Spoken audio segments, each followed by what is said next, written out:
जुले बच्चों, welcome to the second part of combustion and flame.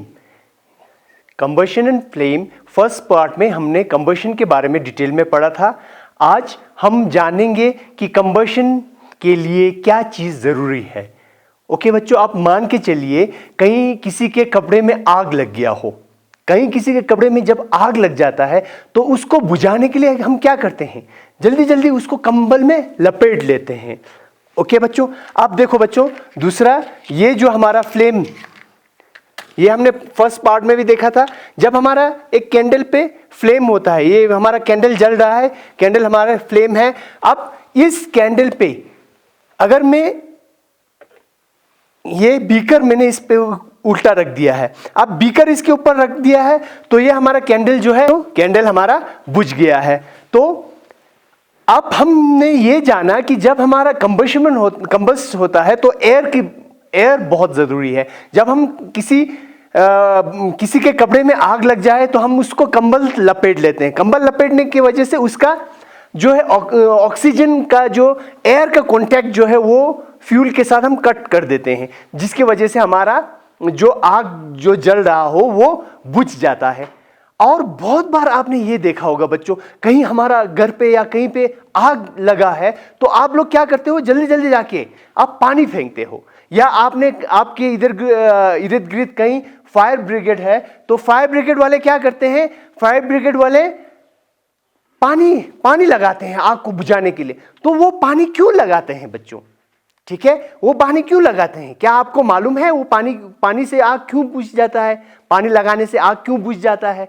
कभी कभार आपने देखा होगा बच्चों, जब हमने हमारे किचन में हमारे आमले लोग जब खाना बना रहे होते, फ्राइंग पैन हमारा गैस स्टोव पे रखा है, उसमें थोड़ा सा तेल डाल के हमारे भूल जाता है तो देखता है कि फ्राइंग पैन में आग कैच कर लेता है।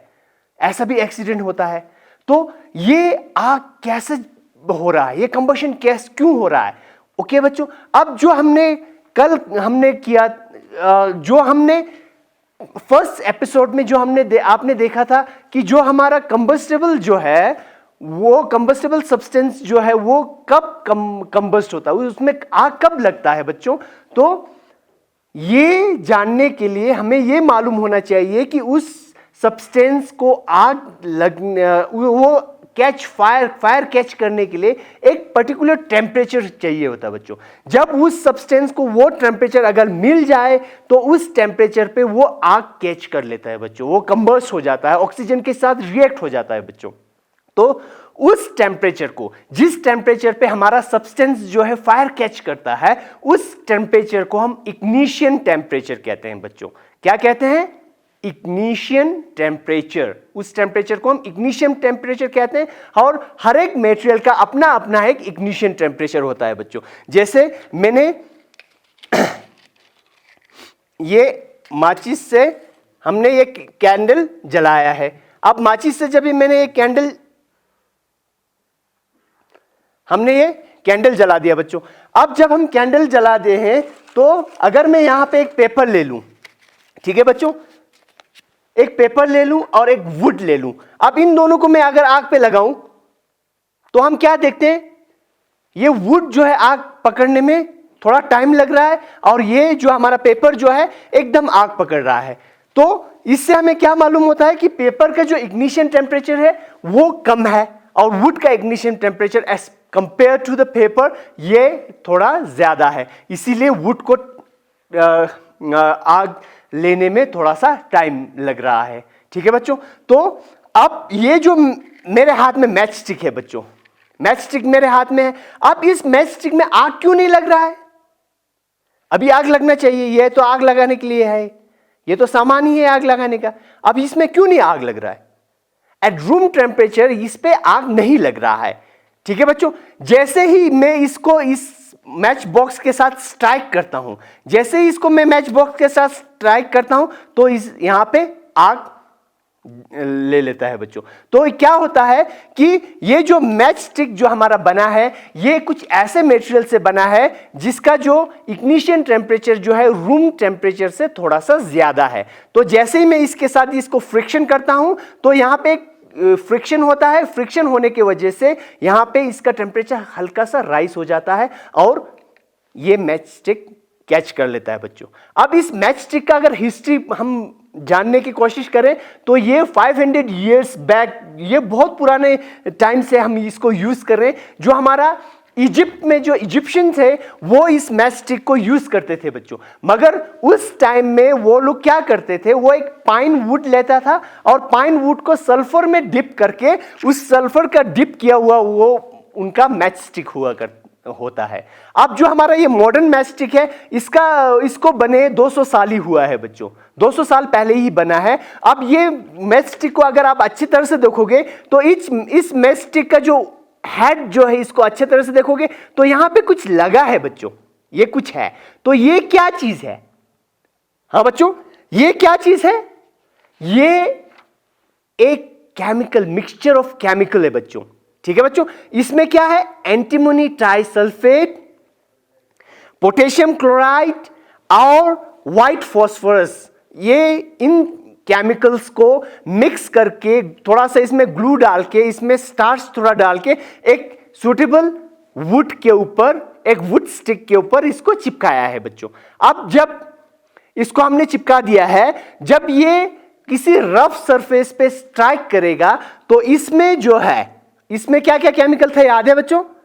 इसमें था हमारा एंटीमोनी ट्राइसल्फेट, पोटेशियम क्लोराइड और व्हाइट फास्फोरस। तो जैसे ही ये रफ सरफेस पे स्ट्राइक करता है तो वहां पे फ्रिक्शन होता है, जैसे ही फ्रिक्शन होता है हमारा व्हाइट फास्फोरस, जो हमारा ये पोटेशियम व्हाइट फास्फोरस जो है, ये व्हाइट फास्फोरस में आग, इसका इग्निशन टेम्परेचर पहुंच जाता है, उसमें वो इग्नेट हो जाता है। जैसे वो इग्नेट हो जाता है वो पोटेशियम क्लोराइड के साथ रिएक्ट कर जाता है। जैसे ही पोटेशियम क्लोराइड के साथ फर्दर रिएक्ट होगा तो उसका टेम्परेचर फर्दर राइज हो जाएगा और उसके बाद वो टेम्परेचर ज्यादा होने की वजह से जो हमारा एंटीमोनी ट्राइफॉस्फेट जो है उस पे उसका इग्निशन टेम्परेचर पहुंच जाएगा। उसका इग्निशन टेम्परेचर पहुंचने की वजह से वहां पे इसका जो टेम्परेचर जो है वो राइज हो जाएगा और यहां पे फ्लेम, आग जल जाएगा बच्चों। ठीक है, आप ये आपने ये जानना है बच्चों कि जो आजकल जो हम ये यूज कर रहे हैं, ये जो मैच स्टिक आजकल जो हम यूज कर रहे हैं, इसमें हमने व्हाइट फास्फोरस यूज नहीं करते हैं बच्चों। हम इसमें व्हाइट फास्फोरस यूज नहीं करते हैं। क्यों व्हाइट फास्फोरस यूज नहीं करते हैं? क्योंकि व्हाइट फास्फोरस एक डेंजरस केमिकल है। अब ये जो है कि इसकी फैक्ट्री में बनता है तो फैक्ट्री में वर्कर बहुत ज्यादा होगा, तो वो वर्कर जब व्हाइट फास्फोरस के साथ काम करेगा तो उनके लिए वो डेंजरस है। और साथ में ये हमारा घर में भी आ जाता है, तो हमारा घर में आएगा तो ये हमारा घर में भी ये जो केमिकल व्हाइट फास्फोरस जो होता है वो अच्छा केमिकल नहीं होता है बच्चों, इट्स अ डेंजरस।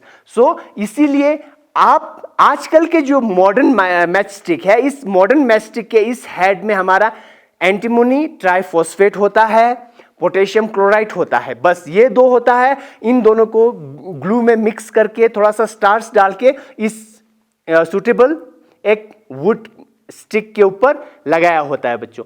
अब हमने यहां से क्या किया है, व्हाइट फास्फोरस हमने हटा दिया है। तो व्हाइट फास्फोरस हटा देगा तो ये रिएक्शन होगा नहीं, तो उस केस में हमने क्या किया है, व्हाइट फास्फोरस को हमने रिप्लेस किया है with red phosphorus.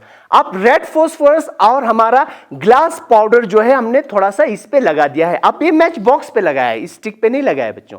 Match box पे हमारा ये रेड फास्फोरस, व्हाइट नहीं बच्चों, रेड फास्फोरस प्लस हमारा थोड़ा सा ग्लास का पाउडर जो है इस पे हमने लगा दिया है। अब जैसे ही ये हमारा मैच इसके ऊपर, ये हमारा मैच स्टिक जो है इसके ऊपर हम जैसे ही स्ट्राइक करेंगे तो यहां पे जो हमारा रेड फास्फोरस है वो कन्वर्ट हो जाएगा इनटू व्हाइट फास्फोरस, और जैसे ही ये व्हाइट फास्फोरस में कन्वर्ट हो जाएगा तो वो व्हाइट फास्फोरस इसके अंदर जो हमारा पोटेशियम क्लोराइड है उस पोटेशियम क्लोराइड के साथ रिएक्ट कर जाएगा। जैसे ही पोटेशियम क्लोराइड के साथ रिएक्ट करेगा तो यहाँ का टेम्परेचर जो है वो राइज हो जाएगा। टेम्परेचर राइज होने के वजह से जिस इसमें जो एंटीमोनी ट्राइफॉस्फेट सल्फेट है, वो एंटीमोनी ट्राइसल्फेट जो है वो इग्नेट कर जाएगा बच्चों, तो वहां पे इसमें आग लग जाएगा और इस मैच स्टिक में आग लग गया बच्चों। ठीक है, तो ये हमारा मैचस्टिक के बारे में है बच्चों। तो हर एक अपना सब्सटेंस का अपना ही एक इग्निशन टेम्परेचर होता है बच्चों। जब तक वो अपने इग्निशन टेम्परेचर पे नहीं पहुंचता है